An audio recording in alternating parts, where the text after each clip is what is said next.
marbles represent so much and can still give so much to the Greek people. We are actually presenting the real-life arguments for why the marbles do deserve to be reunified, why you do want to see them all side by side. We hope that people will watch this film and make up their mind about whether or not they want to support the return. We do hope that people will support returning the marbles.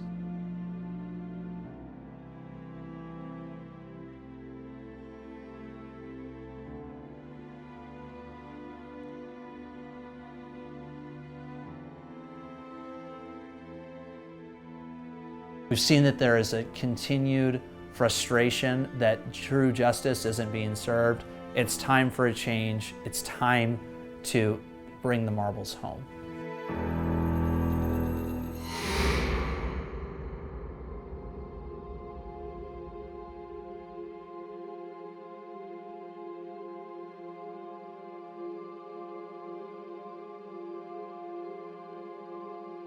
I think there are two whys that inspired John and Cordy to make this film. The first one is justice. They want to see justice prevail. They want to see a wrong that happened 200 years ago be righted. And the second part of the why, I think, is love. Their love for Greece, the Parthenon, their love for the Greek people, what this would mean to Greece and her people.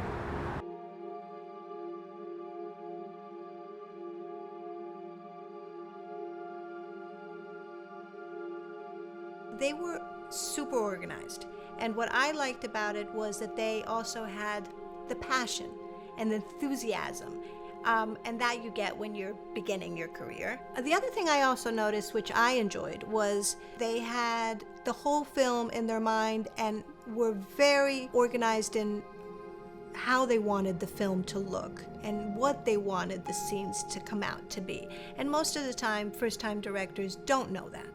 And that's where you lose most of the time, because they kind of have an idea. John and Cordy knew exactly what they wanted, and that's very positive for an actor. When we first started thinking about this idea, I was at Georgetown. I'd just done my thesis paper on the Parthenon sculptures. I pitched the idea to my brother that we're going to do a film about a lawyer who is going to sue the British Museum to get the marbles back, and the whole story would be set against the austerity measures and where Greece is now. That was the basic idea. We knew that was the genesis of where we were going to go. The main goal of the film was to visually represent the Parthenon sculptures issue, this very important international repatriation issue. How do we bring it to people in a new way that goes outside of just debate and conversation, that becomes real through a story and through characters? And how do we get everybody, not just Greeks, to care about this issue? How do we broaden the base, so to speak? How do we bring in more support internationally? I think the best films give us a window into something or someone that we haven't experienced before. And that's what we strove to do with the film.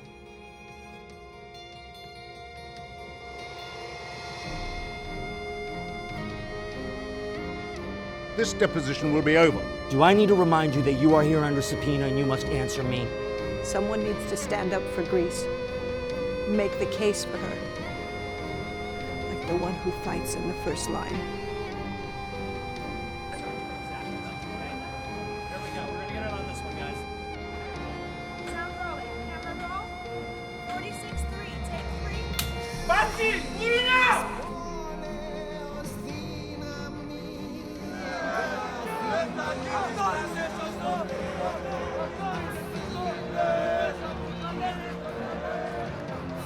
So, is it good?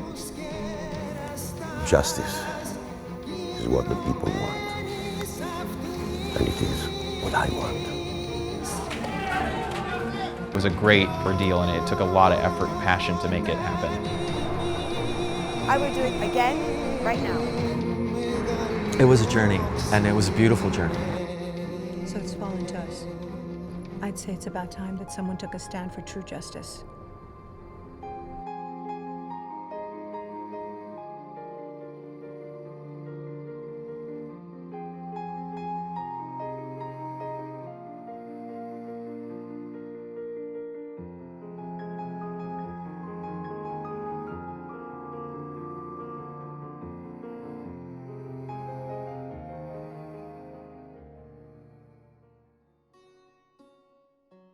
I personally wanted to tell this story because I immediately identified with this concept of fighting for a cause that you love and believe in. The opening quote of the film, "Make Athena your goddess in love," gave us and gave me the kind of inspiration I needed to actually find a storyline that bore some significance to myself. I see the fight on behalf of women, but also of Greek culture and Greek heritage, is something that is near and dear to my heart. It speaks to this idea.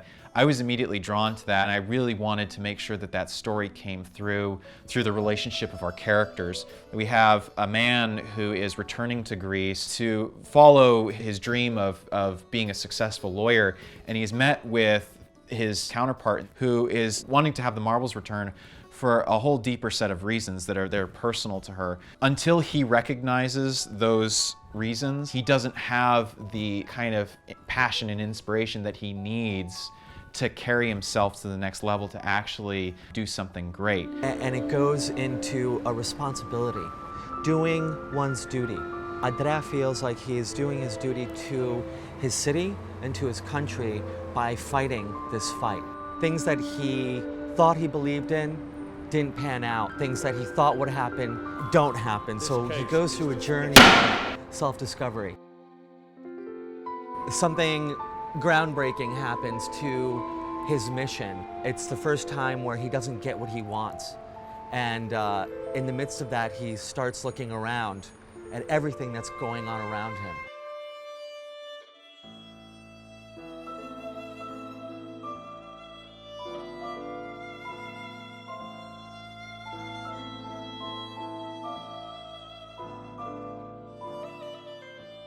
When men used to go to battle for Athena, it was the passion and there was the will behind the battle. So I think Eleni had to work through that with Andreas so that Andreas would get to that point where he's not just fighting.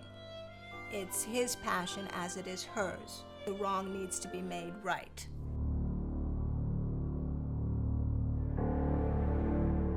It's been 200 years since Parliament signed the marbles over to the British Museum. We thought that the best way of representing this issue was if we have the exciting new argument from a youthful voice, or a voice that Your Lordship, is someone new on the facts as scene they have been and presented in very this court confident are beyond and dispute. passionate about bringing this argument number forward.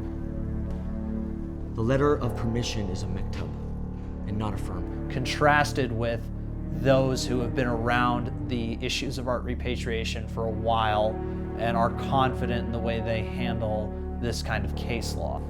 When we were developing the idea for the British Museum curator, the first person who came to mind was Michael Byrne. We thought his kind of stoic seriousness would just cut right through the confidence that the audience was building that we're going to get the Parthenon sculptures back and that we have the arguments.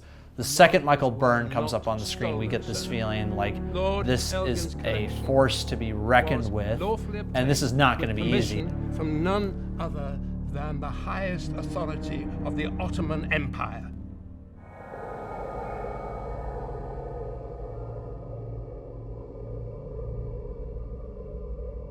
Paul Freeman's character is working to undermine the Greek argument in every aspect of the film. Do we want to see the museums of the world emptied? Do we want to rip out the binding and cast them into the wind? Because that is exactly what will happen if we set off on this rash and destructive course. But he had this almost Shakespearean quality where he was very eloquent and very persuasive, not only in his lines but in the diction. However, thanks to the diligent work of our accusers, we now have the definitive evidence that Lord Elgin and his expedition had the permission to remove whatever they should like from the Acropolis of Ottoman-administered Athens. We started shooting. It was still uncertain who was going to play the director of the Acropolis Museum. It was an important role, and it had to be an actor that had that strong presence That's what Cordy and John Voorhees really wanted, and that's what I wanted as well. You've all seen the scenes with the protest. Well, that protest was a real protest. Looking at the script, which was very precisely written as to how they wanted these scenes to develop, we had to see what was possible. We found that there was no other way to go about it but to actually go through with it.